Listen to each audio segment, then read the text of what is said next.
Amigos, bienvenidos a una nueva edición de su programa Vínculo Político que se transmite a través de la página de Facebook Vínculo Social y Trabajo Académico. Es un placer estar con ustedes. Hoy que estamos en la edición número 52, cumplimos un año de transmisiones ininterrumpidas a través de este portal de red social llamado Facebook. Y bueno,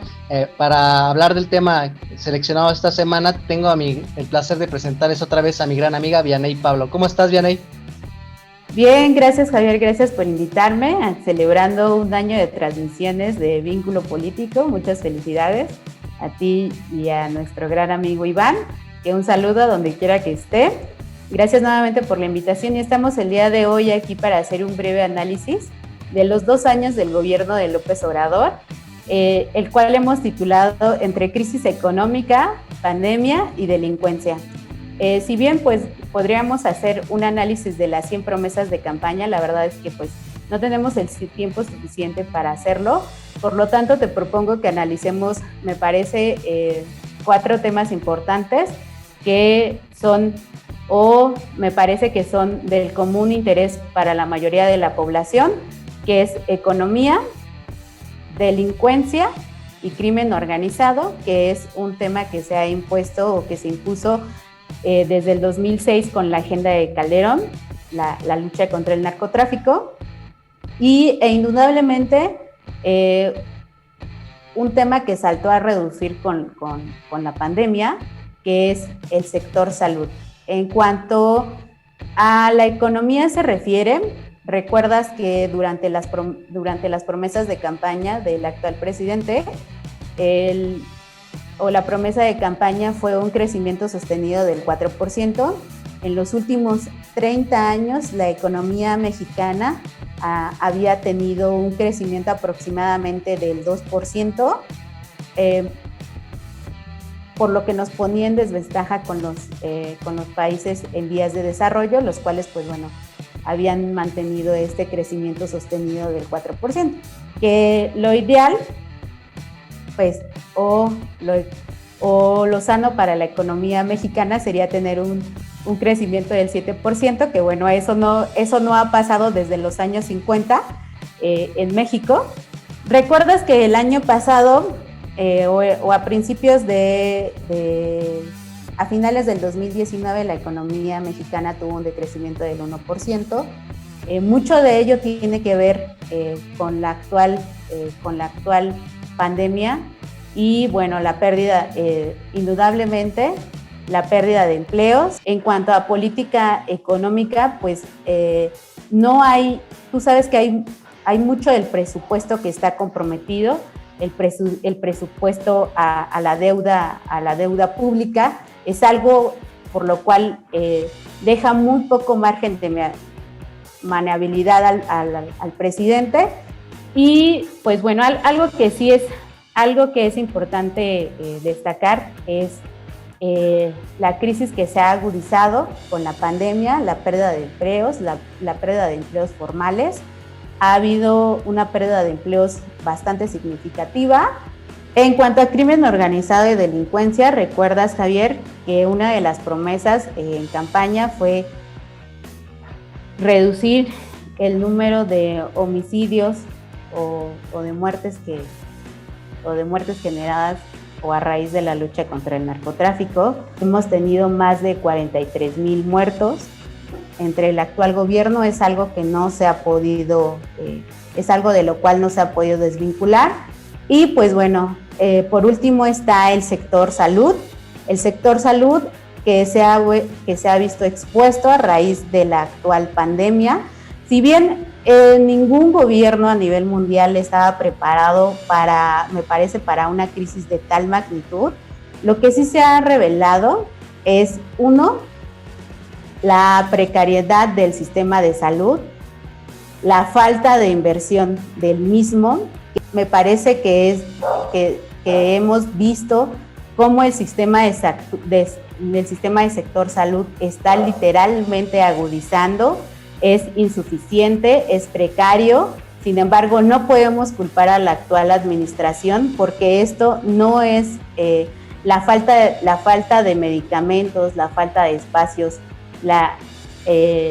insuficiencia no es algo que se dio a raíz de la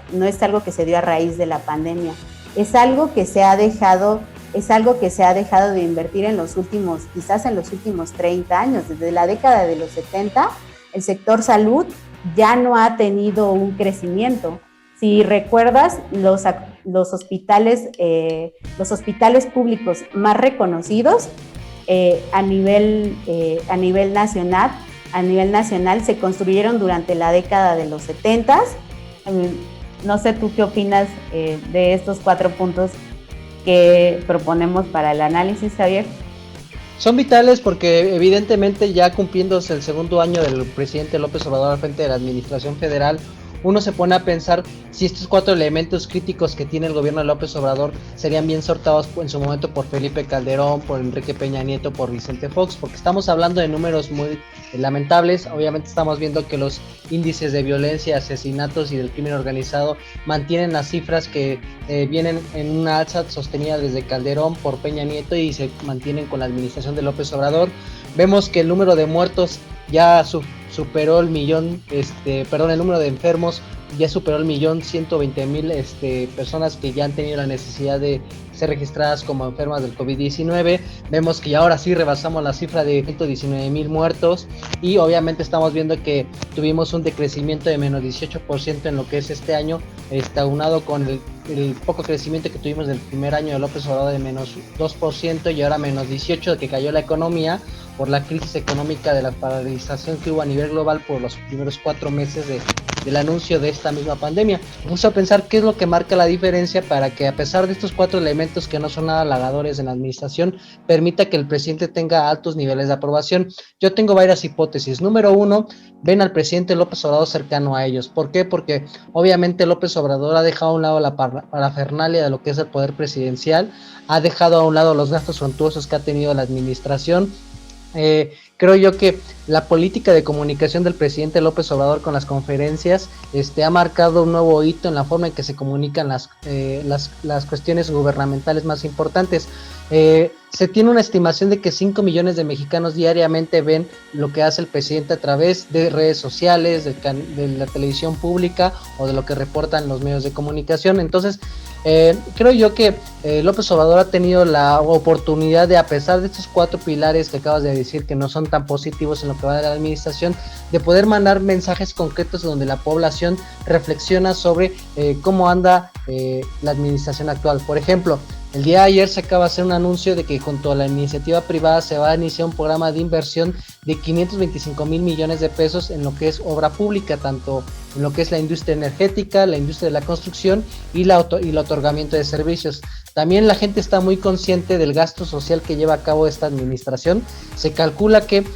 cada año, tanto en programas sociales como en gasto público para los sectores más desfavorecidos de este país, se gasta 575,000 millones de pesos anualmente, es decir, en programas de becas para todos los niveles, en apoyo a madres solteras, en apoyo a las personas con algún tipo de discapacidad y obviamente el programa emblema desde que era jefe de gobierno en el apoyo a las personas de la tercera edad. A pesar de que Enrique Peña Nieto nos dejó una deuda de 10 billones y eso es lo que le representa un pago de intereses muy altos de las deudas, López Obrador ha sabido canalizar la poca cantidad de recursos que tiene la federación en los programas prioritarios para apoyar a los más necesitados y al parecer la población está valorando mucho eso, a pesar de que continuamos con los números altos de asesinados y de la violencia que hay en todo el país, a pesar de que tenemos un sistema de salud que apenas ha podido lidiar con la pandemia y a pesar del poco crecimiento económico. Al parecer también la población está valorando eso, de que López Obrador está lidiando con factores externos fuera de sus posibilidades como la pandemia, que también está lidiando con una inercia económica muy baja de lo que tú decías muy bien, de un crecimiento anual de 2% durante las administraciones neoliberales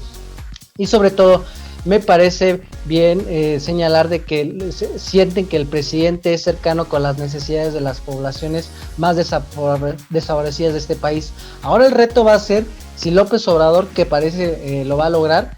mantener la mayoría en la Cámara de Diputados en las elecciones del 2021 y ganar la mayoría de las 15 gobernaturas que están en juego. Como ustedes saben, en las últimas administraciones el presidente en turno tenía siempre la preocupación de obtener mayoría en la Cámara de Diputados para continuar con sus reformas y programas de gobierno de lo que resta en el segundo periodo del sexenio. Peña Nieto a duras penas pudo sacar la mayoría. En el caso de Vicente Fox y de Felipe Calderón, ellos perdieron la mayoría en la Cámara de Diputados, pero las tendencias parecen indicar de que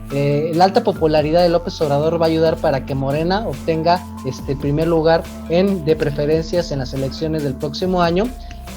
Me parece interesante de que a pesar de que López Obrador tenga una aprobación entre el 60 al 70%, Morena tiene una aprobación del 30-32%, pero pues eso habla también del recuerdo de la gente que tiene del PRI y del PAN, donde el PRI tiene una aceptación del 12% y del PAN del 14-15%, porque la gente recuerda todavía el alto grado de corrupción que hubo en la administración de Enrique Peña Nieto. También recuerda el grado de represión política que hubo durante su administración, y en el caso de los panistas también la administración de Vicente Fox y Calderón es recordado por la población como administraciones sumamente ineficientes, también corruptas, y sobre todo que no cumplieron con las expectativas de un cambio en la forma de operar de la clase política. Entonces, el reto que tiene López Obrador para el tercer año de gobierno es, una vez que se empiece la masificación de una posible vacuna entre la población y entre comillas se regresen a los términos económicos a la vértice de crecimiento que está proponiendo, si López Obrador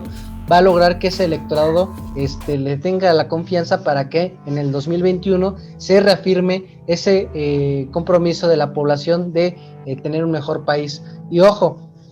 también hay que decirlo, hay un desgaste natural que tiene el presidente de la República, pero al parecer todavía es insuficiente por parte de una oposición que desde mi punto de vista no ha sabido